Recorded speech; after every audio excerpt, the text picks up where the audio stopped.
다니엘서를 오늘 그냥 펴놓으시기 바랍니다.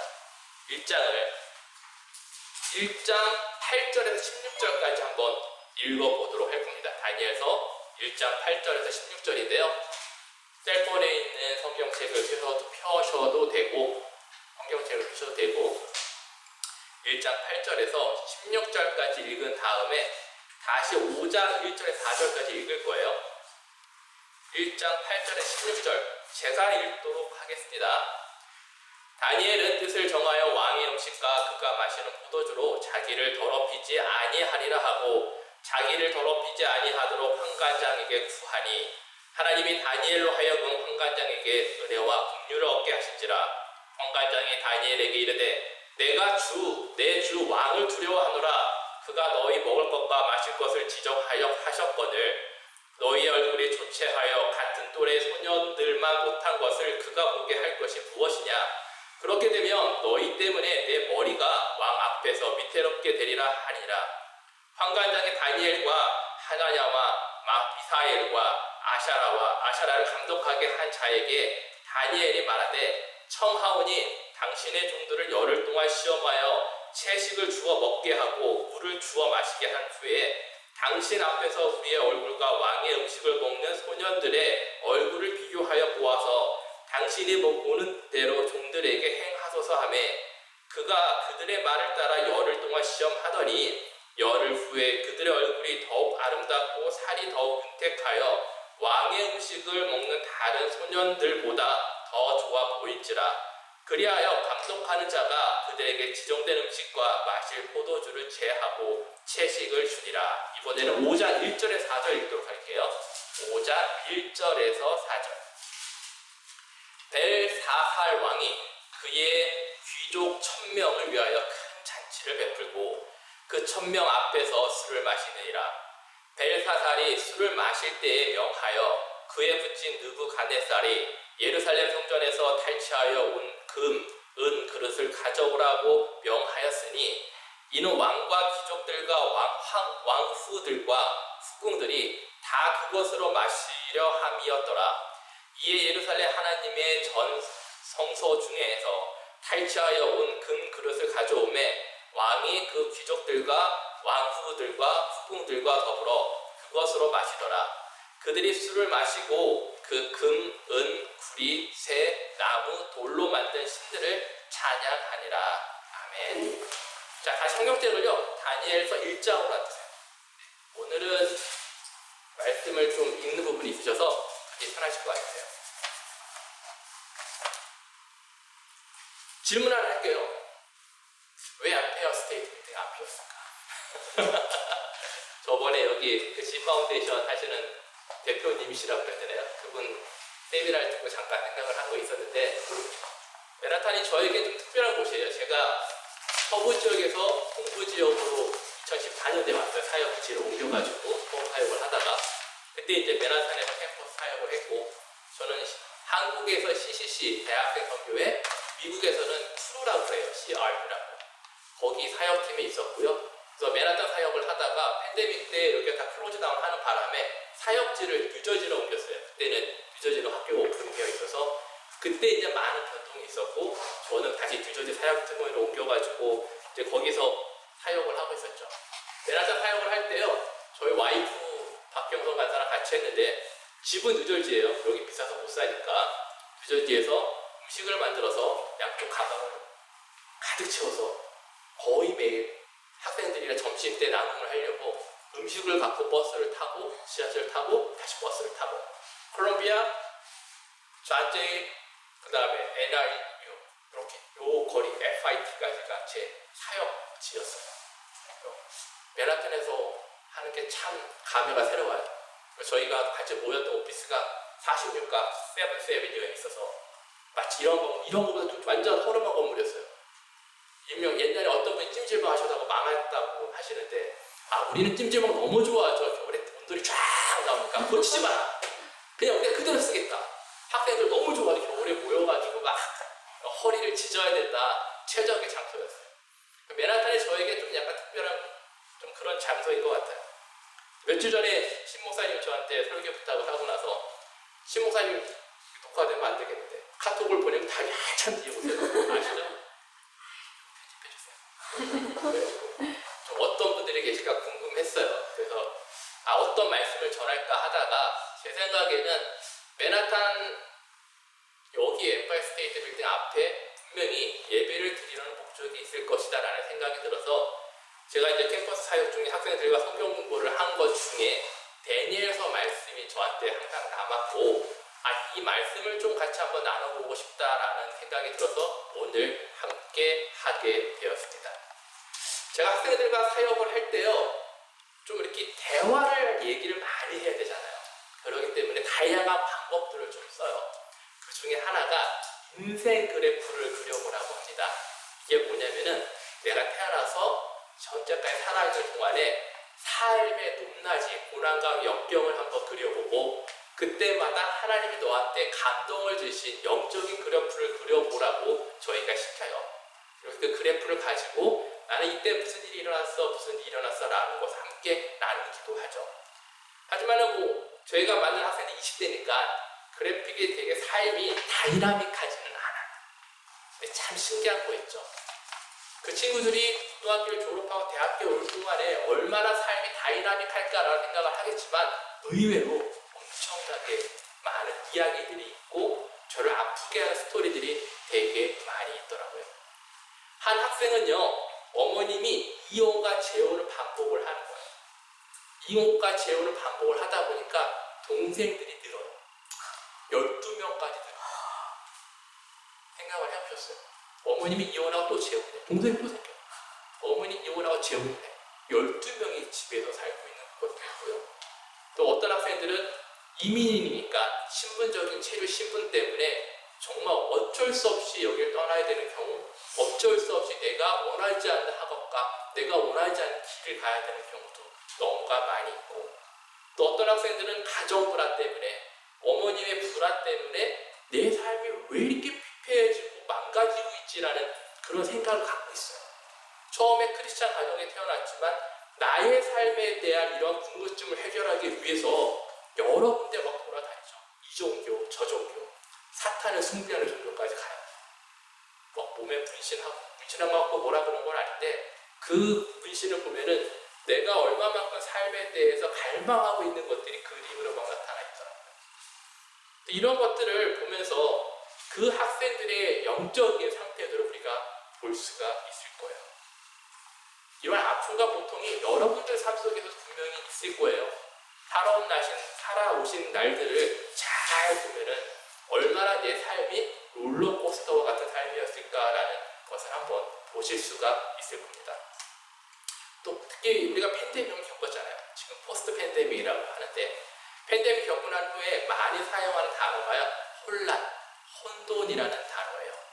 우리들 삶이요 이러한 혼돈과 혼란 속에서 하루하루 보내고 있고 여러분들의 삶이 어떤지는 잘 모르겠어요. 어떤 분들은 그 삶이 연속적으로 일어나면서 내가 그 가운데서 파도의 중앙에 파도 속에서 있는 듯한 그런 느낌으로 하루하루를 살아가시는 분들이 있으실 것 같아요. 오늘 말씀에 다니엘이 나옵니다. 여러분들 너무나 잘 알고 있는 분이죠. 근데 다니엘이요 생각을 해보니까는 하루아침에 자신이 살고 있는 예루살렘을 강했잖아요. 그리고 바벨론을 포로로 잡혀가요. 내가 하루아침에 나의 의지와 나의 뜻이 아닌 다른 환경이 하루아침에 변화된다면 여러분들 기분이 어떠신가요? 너무 힘들겠죠. 오늘 본문 말씀 전에 역대하서 36장 15절부터 21절까지 보면은 이 다니엘서 앞에 부분에 대해서 왜 하나님이라는 질문이 그 앞에 답이 나옵니다. 이 연결된 부분을 잘 보면은요, 하나님께서 이방신을 섬긴 유다 백성들의 마음을 돌이키기 위해서요, 야 회개해라고 계속 그렇게 했어요. 근데 그들이 말을 안 듣죠. 그러다 보니까 결국은 어떻게 해요? 북이스라엘은 기원전 722년에 아시리아에게 맞고 남유다는 서서히 몰락해 기원전 586년에 오늘 나온 바벨론에 의해서 멸망이 된 것이죠.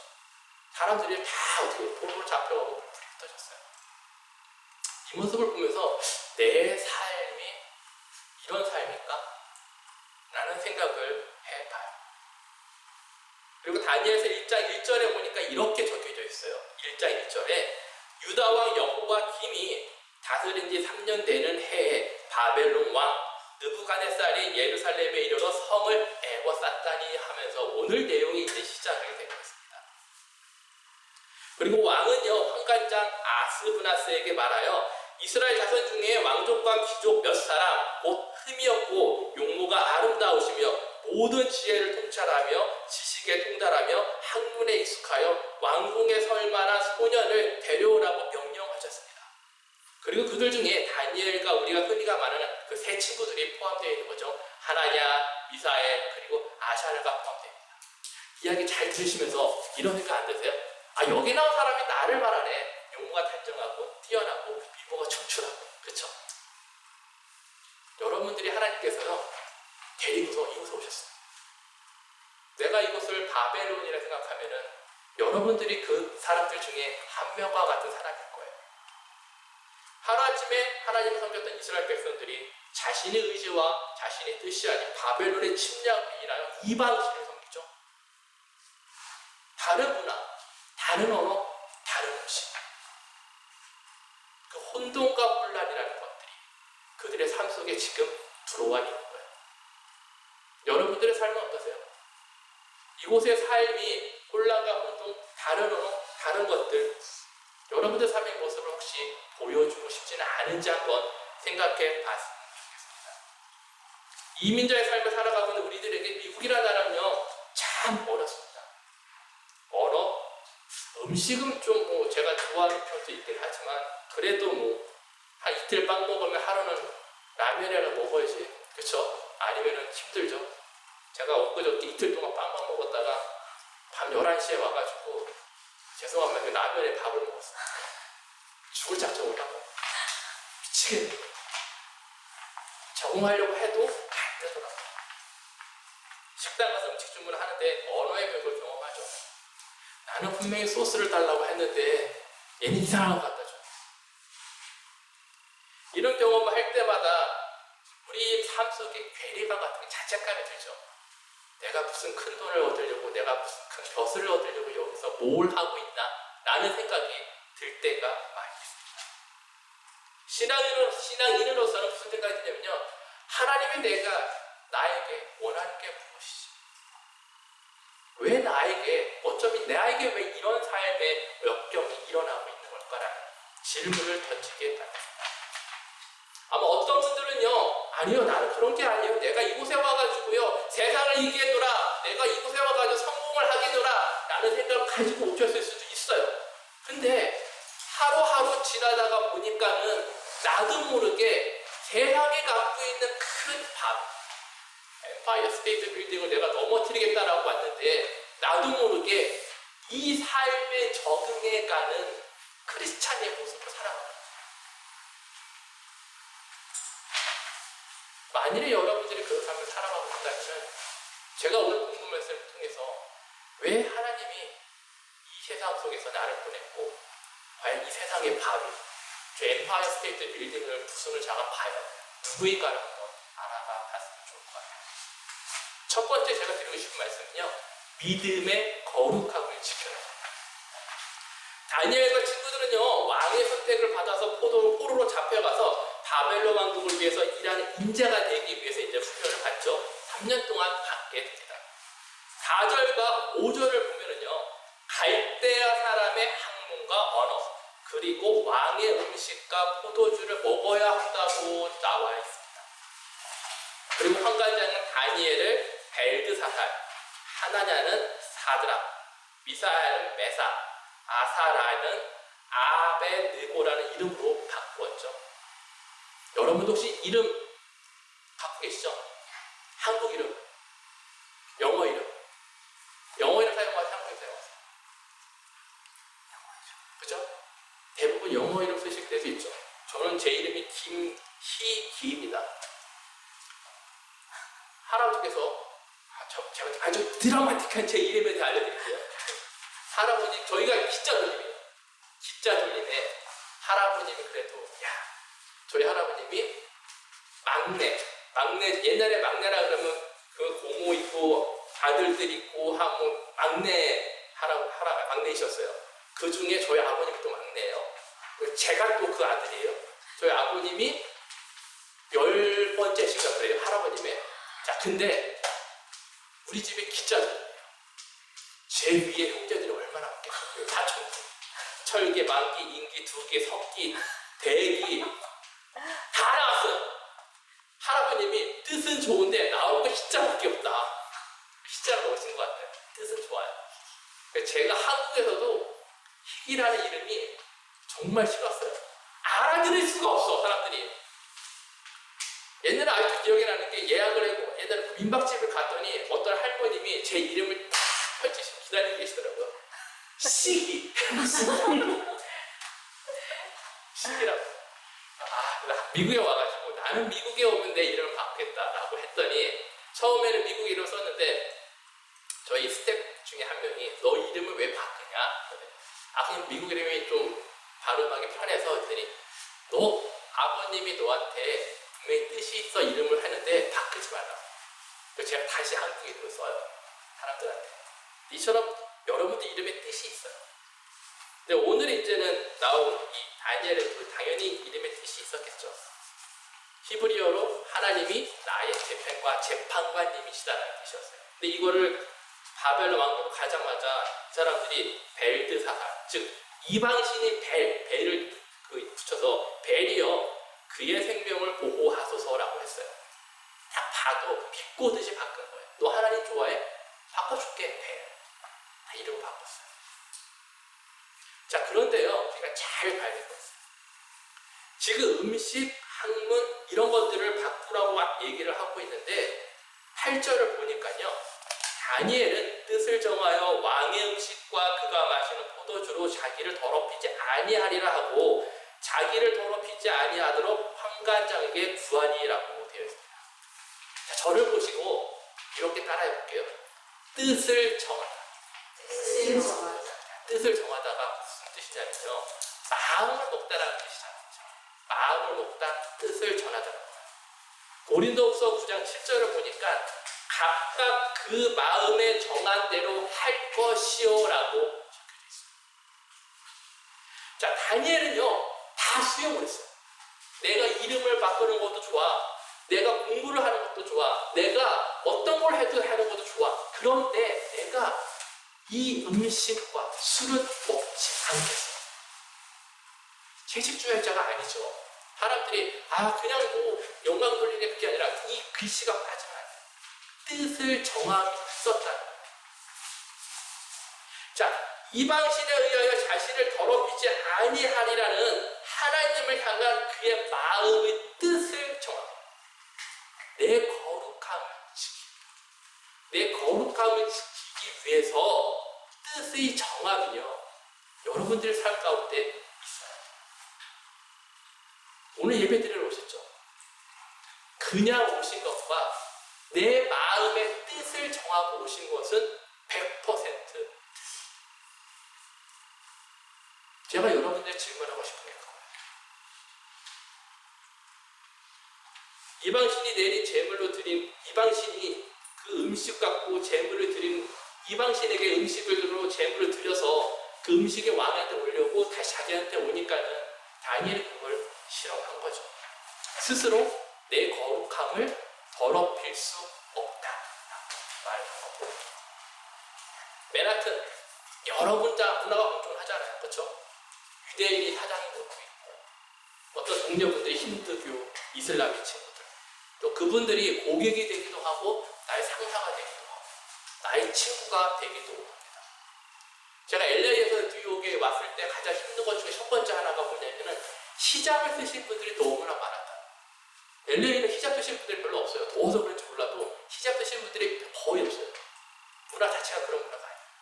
근데 뉴욕에 왔더니 이 더운 날에 히잡을 써? 그 본의 아니게 저는 이렇게 그런 거 있잖아요. 내 의지와는 상관없이 이렇게 쳐다보게 되는 거예요. 너무 미안한 말. 그때는 진짜 이거 저 아무런 의도가 없어요. 그냥 히잡을 쓰셨구나. 근데 그 생각으로 그분들을 쳐다봤어요. 그리고 전도를 해야 되는데 사실상 언어를 이렇게 그 언어도 그렇지만은 접근하는 것 자체가 왠지 나한테는 부담이었어요. 네. 이러한 상황 속에서 여러분들 상황 속에서 도전이 있어요. 어떤 거는 내가 수용하고 어떤 거는 내가 지켜야 된다는 그 도전이 있다는 것이죠. 내가 선택할 상황 속에서 믿음의 도전을 받고 그것을 지키는 것은 결코 쉬운 일이 아닙니다. 하지만 그 가운데 뭐가 있다고요? 마음의 결정이 있어요. 여러분들이 그 결단을 하셔야 할 것 같습니다. 그리고 하나님께서 나의 삶 속에서 다른 걸 보는 게 아니에요. 내가 길거리 가다가 무슨 애들 음식 먹는다 그걸 보시는 게 아니라 나의 마음의 결단에 따라서 네가 어떻게 행동하고 있냐를 지금 바라보고 보시죠. 여러분도 혹시 이런 걸 꿈꾸십니까? 내가 맨하탄에 와서 미국에서 흔히 말하는 주류사회에 들어가고 싶다. 모두가 다 그러죠. 파티도 가고 춤도 배우고 여러 가지 사교육단을 많이 배웁니다. 제가 아는 학생이 FIT 졸업을 하면서 이름이 좀 올라갔어요. 그래서 이 친구가 저랑 같이 이제는 제자양을 가면서 이렇게 성장한 학생인데 졸업 작품전을 하고 나서 아주 큰 파티에 애프터 파티에 갔더니 하루아침에 뒤집어지고 이 흔히 말하는 그 사람들의 맨하탄의 주류 사회를 경험하고 나서 이 친구가 되게 두려움을 떨었어요. 아, 내가 이거를 계속 해야 되나? 내가 이것을 문화를 어떻게 해야 되는 데에서 되게 큰 고민을 했습니다.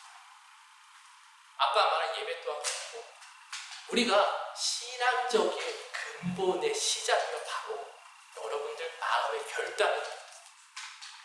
예배를 통한 예배를 참여하는 결단, 내가 사업을 할 때 사업을 마음에 정하는 결단, 내가 누군가를 만날 때 그 사람을 향한 내 마음의 결단이 어떤 거에 따라서 하나님은 우리를 통해서 하시는 일들의 결말이 어떻게 달라지게 되어 있다는 것입니다. 근데 우리가 그것을 잃어버리죠. 세상 속에 파묻혀지고 그것을 잃어버려 버립니다. 한 조사 기관에 의하면요, 미국 크리스천 중에서 매주 교회에 나가는 사람들의 비율은 20%. 4명 중 1명, 크리스찬도 20% 중에서 그 중에 4명 중 1명만 성경을 읽어요. 학생들 전도를 해가지고, 나는 막 크리스찬이래. 그래? 뭐 교회 가냐? 교회도 뭐 가끔 가. 언제가? 가끔. 언제? 크리스마스. 부활절. 그 자기는 크리스찬이래. 왜냐면 부모님이 크리스찬이니까. 예수님에 대해서 알죠. 근데 구원자라는 말을 못해요. 알아요. 구원자라는 말을 못해요. 우리가 그런 세상에 살고 있습니다. 다니엘과 같은 용모가 뛰어난 사람들, 나 같은 사람들. 그 사람들이 포로로 잡혀왔죠. 그들은 하나님 믿었던 믿음의 민족이었지만 대부분의 사람들은 새롭게 바뀐 세상에서 어떤 결정을 해야 돼요? 살아남을 것이냐, 내 믿음을 지키면서 어떻게 해야 될 것이냐를 결정합니다. 여러분들은 그 결정을 하셔야 돼요.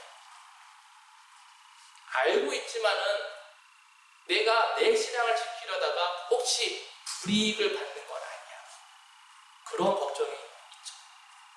그래서 많은 사람들이, 많은 크리스찬들이요, 아쉽게도 내가 크리스찬인 거를 숨기면서 살아가고 있고 말하지 않으려고 합니다.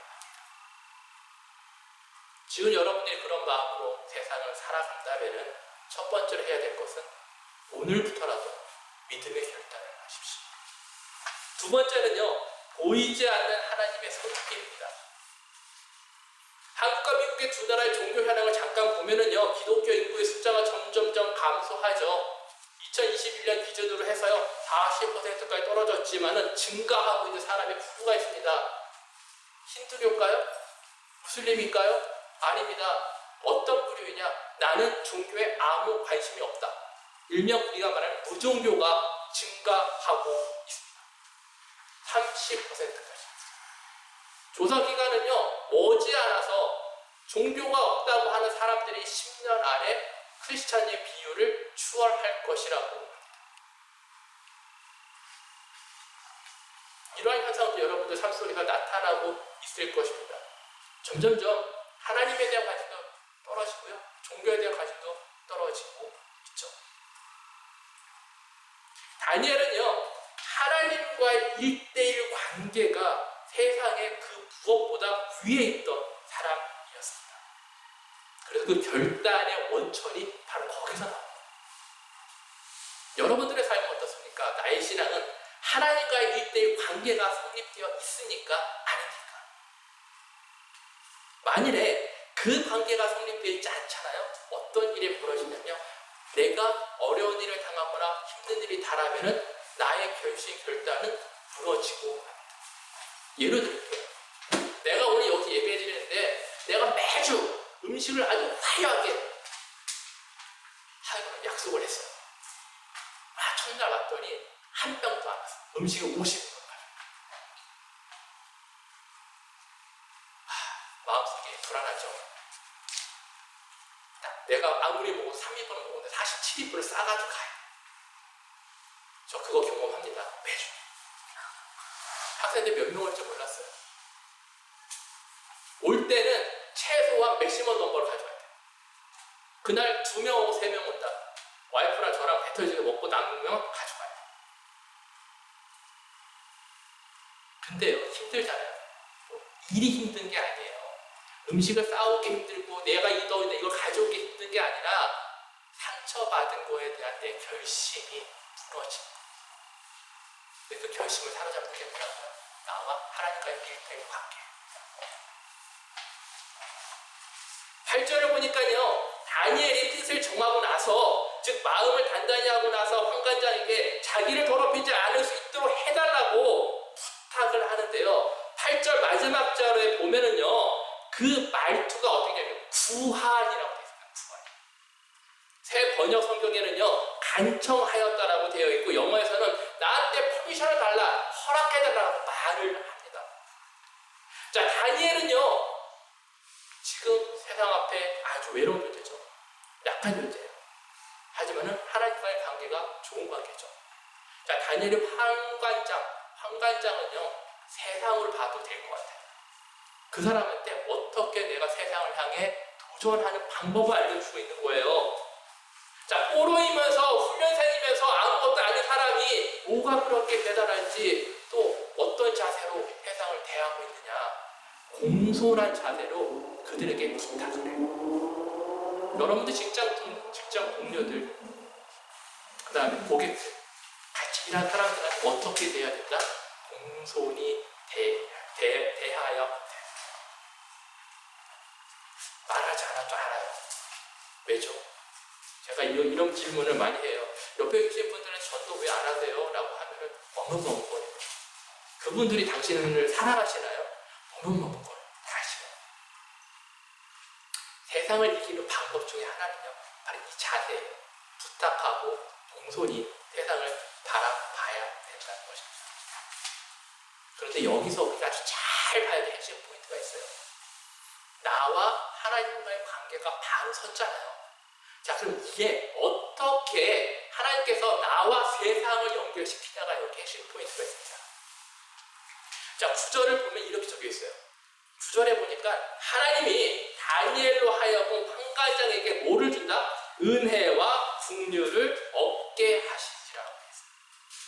환관장에게 은혜와 긍휼을 주는데 누굴 통해서 주는 거예요? 다니엘을 통해서 주는 거예요. 우리들이 하나님을 향하여 마음을 접어 결단하면요, 하나님이 여러분들을 통해서, 즉 이 세상에 속해 있는 직장, 동료, 많은 사람들에게 긍휼과 은혜를 베푸시는데 그 통로가 누구라고요? 나라.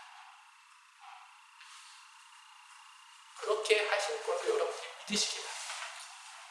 그렇게 되면은요, 만나는 사람 한 사람이 다 소중합니다. 다니엘의 부탁을 받고 나서 난감해졌죠. 그래서 뭐라고 얘기하냐면요, 내가 내 주 왕을 두려워하더라. 그가 너희 먹을 것과 너희 마실 것을 지정하셨거늘 너희의 얼굴에 초췌하여 같은 또래 소년들보다 못하면은 내가 왕 앞에서 죽게 될 걱정된다고 얘기를 해요. 자, 환관장을 누굴 두려워해요? 왕을 두려워해요. 왕은요, 뭘 상징해요? 세상의 권력과 파워를 상징을 하는 것입니다. 환관장은 세상을 두려웠습니다. 누가 대조되죠? 다니엘가 대조되는 모습을 보여주고 있는 것입니다. 우리는요, 이 세상을 바라볼 때 영적인 관점에서 그들을 바라봐야 돼요. 다니엘과 친구들은 감독관에게 자신들을 열흘 동안 시험하여 채식과 물을 먹게 한 뒤에 왕의 음식을 먹은 소녀들과 비교해보라고 이야기를 하죠. 부탁을 하고 뭘 하냐면, 야, 오히려 나를 시험을 해봐 라고 이야기를 합니다. 그런데 그 시험 결과가 어땠어요? 얼굴이 더 좋아졌어요. 그리고 나서 채식을 주죠. 자, 근데 여기서 잘 보면은 13절에서 다니엘이 감독관에게 뭘 하냐, 어떻게 말을 하냐면요, 당신이 보는 대로 종들에게 행하소서라고 해요. 당신이 보는 대로 종들에게 행하소서. 다니엘은요, 어떤 자신감이 있었어요? 하나님과의 관계가 굳건했기 때문에 하나님이 나를 버리시지 않을 거라는 거 알고 있었어요. 하지만 환관장은 모르죠. 근데 그 믿음의 고리에 지금 누굴 초청하고 있어요? 환관장을 초청을 하고 있는 거예요. 한번 시험해 봐라. 너도 곧 보게 될 것이다 라고 이야기를 하고 있는 것입니다. 그렇게 함으로써 진정한 하나님의 긍휼과 은혜가 누구한테 가요? 환관장에 가요. 이 은혜는요, 단순히 보기 좋고 건강했던 그런 게 아니죠. 17절에 보니까요, 하나님이 내 소년에게 학문을 주시고 그 모든 서적을 깨닫게 하시고 지혜를 주셨으며, 다니엘은 또 모든 환상과 꿈을 깨닫게 하셔서 10배나 뛰어나게 하셨습니다. 3년이라는 기간 동안 다니엘과 친구들은요, 그곳에서 자라면서 학문도 배우면서 결국 이방신을 섬기는 나라에서 가장 뛰어난 사람이 되었습니다. 하나님께서는요, 때때로 세상을 통해서 나를 훈련시키십니다. 그리고 그 훈련을 위해서 나를 사용하시는데요, 나쁜 말이죠. 지금 여러분들 삶 속에서 그 손길을 통해서 하나하나 만져지고 계십니다. 여러분 삶 속에서 그런 역경과 고난, 이 모든 것들이요, 하나님의 손길을 바라보신다면은 그런 것들이 보이시겠죠. 지금 나의 삶을 통해서 하나님이 하실 앞으로 일을 준비하는 사역적 플랫폼을 누구를 통해 만들고 있다? 나를 통해서, 나의 일터를 통해서 지금 만들고 있는 것입니다. 마지막으로 세 번째는요, 나를 통하여 세상의 바위를 부수시는 하나님이라는 것이죠. 이제 5장 말씀으로 넘어갈 건데, 다니엘서 1장 이후로 보시면은요, 여러분들도 많이 알고 계신 느부갓네살 왕의 그 꿈을 해석하는 이야기가 나오고, 5장으로 나오면요, 갑자기 왕 이름이 바뀝니다. 느부갓네살 왕의 손자인 벨사살 왕으로 바뀌는데, 이 시간적 기간이요, 25년이에요. 하나님께서 25년간 지금 다니엘을 통해서 어떻게 해요? 사역을 하고 계시는 것이죠. 그 역할을 다 했던 거예요. 근데 오늘 방금 우리가 지금 들어가는 5장을 보면은요, 벨사살 왕이 자치를 벌이는 장면이 나오고, 벽에 쓰인 글씨, 우리가 너무나 잘 알고 있는 메네메네 데겔 우바르실이라는 글씨가 나오죠. 그러고 나서 이게 무슨 글씨냐, 그 점장이들 불렀지만은요, 그 부른 점장이들 안에 다니엘은 없었습니다. 자, 왕이 바뀌고 나서 다니엘의 위치가 어떻게 됐냐면은 예정하지 않다는 거예요. 그 사람이 찾지 않는 사람입니다. 여러분들의 삶 속에서 이런 일이 일어나요. 나는 하나님의 관계를 열심히 지켜서 하는데, 나는 매일 똑같은 자리에서 25년 동안 똑같은 일만 해요. 사역적으로 아무것도 바뀌지 않고 사역적으로 너무 힘들어요. 그런데요, 5장 11절 12절을 보니까는요, 뭐라고 적혀있는지 12절 말씀을 읽어볼게요. 왕이 벨드사살이라 이름하는 이 다니엘은 마음이 민첩하고 지식이 총명이 있어 능히 꿈을 해석하며 은밀한 말을 밝히며 의문을 풀 수 있었나이다. 이제 다니엘을 부르소서, 그리하시면 그가 그 해석을 알려드리리이다 하니라. 뭐냐면은 왕비가 이 다니엘을 찾는데, 다니엘의 모습을 어떻게 묘사를 하고 있냐면 25년 전의 그 모습 그대로 기억을 하고 그렇게 바라보고 있다. 15년 동안에요. 왕도 바뀌었어요. 여러 번 바뀌었어요. 그리고 그때마다 다니엘은요, 어떻게 돼요? 왕이 또 좋아질 때도 있고, 나빠질 때도 있고, 좋아질 때도 있고, 나빠질 때도 있고. 그런 삶을 살아야만 했어요. 세상의 쓴맛을 경험을 하면서 살아가고 있는 거죠. 근데 그러한 삶 속에서도요, 세상의 풍파와 세상의 역경이 다니엘의 마음의 결정을 바꿀 수 있었다, 없었다? 없었다는 거예요. 그리고 하나님은요, 그 다니엘의 이름을 다시 불러주셨다는 거죠. 오늘 여러분들의 생각을 해보세요. 내 삶을 돌아보세요. 하나님의 나를 불렀다면 어떤 모습으로 나를 지금 부르고 계실까? 내가 25년 전에 결심했던 그 모습 그대로 하나님은 나를 부르고 계실까? 아니라 이미 세상에 속한 자로서 살아가고 있는, 그들과 전혀 다르지 않는 삶을 살아가고 있는 나를 바라보시면서 나는 혹시라도 왜 나를 안 불러주세요라고 하나님께 원망하고 있지는 바라보셔야 된다는 거예요. 느부갓네살 왕, 그리고 5장에 나오는 벨사살 왕은요, 세상을 향한 하나님의 뜻을 이해하지 못했습니다. 하지만 예수님께서는요, 우리로 하여금 세상을 깨우시고 그들을 하나님의 백성으로 만들기 위해서 저와 여러분들을 훈련시키고 있으시죠. 그리고 이제 그 세상의 바위를 부수기 위해서 다니엘과 같은 지혜자와 그 다음에 예수님의 제자로 된 우리들을 지금 부르시고 있다. 요한복음 17장, 16장, 18절을 보니까 이렇게 적혀져 있습니다. 내가 세상에 속하지 아니한 같이 그들도 세상에 속하지 아니하였사오나 아니하여사옵나니이다. 그들을 진리로 거룩하게 하옵소서. 아버지의 말씀은 진리이니이다. 18절에요. 아버지께서 나를 세상에 보내신 것 같이 나도 그들을 세상에 보내었고. 아버지께서 나를 세상에 보내신 것 같이 예수님께서요, 여러분들을요, 이거 맨하탄으로 보내신 것입니다. 하나님께서요, 다니엘과 그 친구들, 그리고 예수님을 통해서 세상을 구원하실 계획을 세워보셨어요. 그리고 그 자리에 우리를 초청하고 있죠. 다니엘, 예수님, 그리고 우리입니다. 자, 그럼 여러분들, 제가 마지막으로 이런 질문을 한번 해보고 싶어요. 자, 여러분 다니엘 스토리 잘 보시잖아요. 그럼 나는 지금 과연 사자굴과 풀무풀에 들어갈 마음의 결단이 돼요. 뜨거운 불과 불꽃, 무서운 사자굴에 당당히 하나님과 함께 춤을 출 생각이에요. 하나님의 보호하심으로써 그 경험을 할 마음에 들떠서 그곳에 들어갈 준비가 과연 되어 있냐는 것이죠. 그 결단 없이 맨하탄에서 여러분들 살아날 수 있을 거예요. 저는 맨하탄이요, 사자굴보다 그 다음에 그 풀무풀보다 더 무서운 곳이라고 생각해요. 여러분들이 그걸 바라보지 못한다면 여러분들은 평생 동안 두려움에 떨게 될 것입니다. 그리고 그 결단, 내가 들어갈 수 있는 마음의 결단이 여러분들의 삶 속에 일어나길 바랍니다. 그걸 하나님께서 어떻게 해주시냐? 다니엘서 마지막 장 12장 2절과 3절을 한번 펴보세요. 마지막 결말이 중요하겠죠.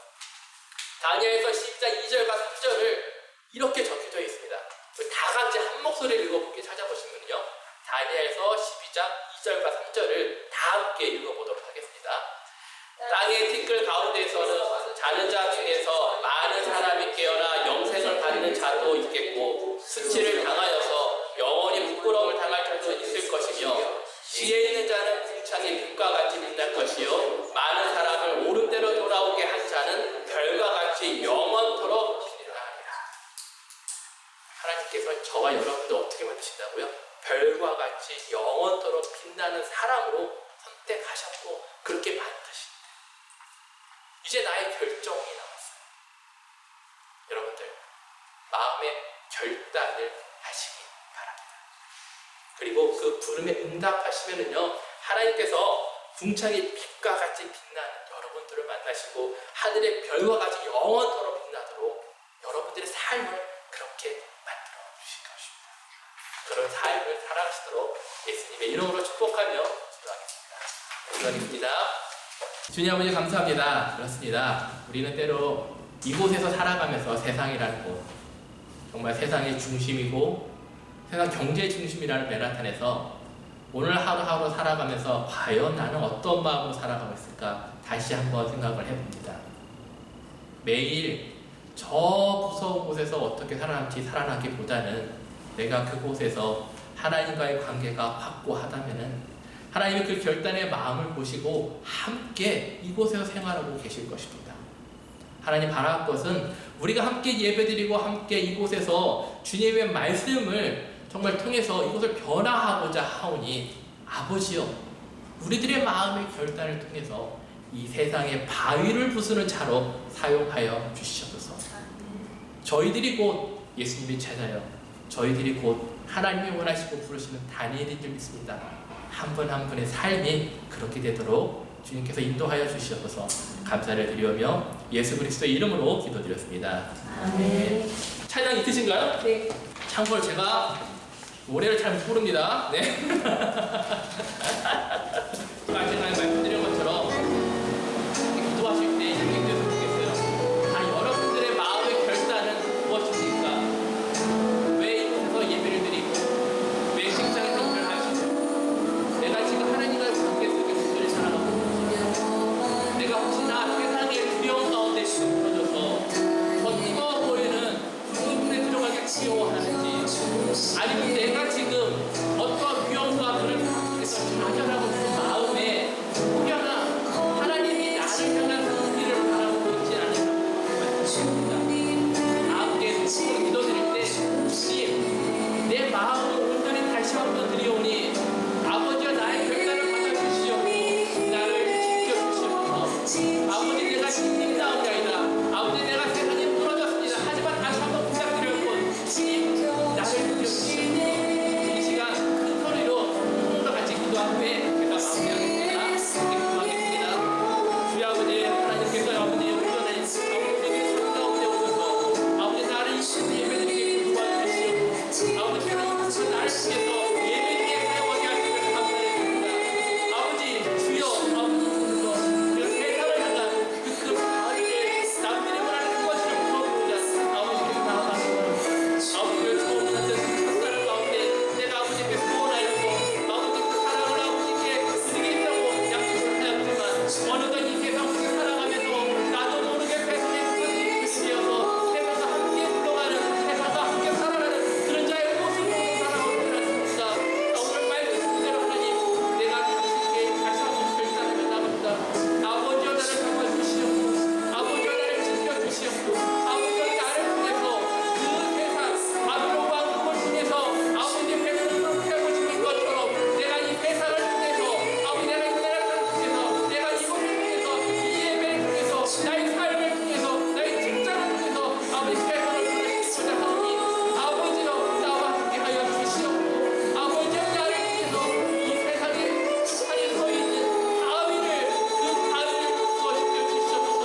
주님 내가 여기 있사옵나이다. 아버지여 나의 이 결단과 나의 온전한 마음을 주님께 드리오니 주님 받아주시옵고 도와주시옵소서. 하나님 아버지 감사합니다. 오늘 정말 말씀대로 하나님 내가 다시 한번 주님께 결단하며 나가려고 합니다. 내가 다시 한번 다니엘처럼 이 세상이 나를 공격하여도 하나님께 다시 한번 나가고자 하오니 아버지여 나를 다니엘과 같이 아버지 세상의 바위를 무너뜨리는 세상의 왕을 무너뜨리는 그들로 하여금 세상에 있는 스위트져 있는 하나님의 백성들을 일으켜 세우고 하나님의 알지 못한 그들을 다시 한번 불러 일으키는데 나를 통해 세상을 아버지 이긴 것처럼 아버지 나를 다시 한번 아버지 내 이름을 불러 세워서 주시옵소서. 아버지 내가 결심하며 나아갑니다. 하지만 주님께서 알고 계시지 내가 너무 연약하고 내가 너무 나약하고 아버지 내가 과연 될 수 있을까 매일매일 걱정입니다. 하지만 나의 믿음을 믿는 것이 아니라 내가 믿는 하나님의 믿습니다. 하나님께서 나를 다시 한번 이렇게 세우시고 하나님께서 나의 이름을 다시 불러주시기 원합니다. 아버지여 내가 오는 곳에 있는지 기억하여 주시옵고 함께 예배드리는 이곳에 모인 한 분 한 분의 이름을 통해서 하나님께 영광을 드리고자 하오. 주여 영광을 받아 주시옵고 아버지 이제 세상으로 나아갑니다. 이분들 삶 가운데 함께하여 주시옵고 이분들 삶을 통해서 세상의 은혜와 긍휼이 하나님의 은혜와 긍휼이 세상으로 나아가는 그 통로로 사용하여 주시옵고 감사를 드리며 예수 그리스도의 이름으로 축복하며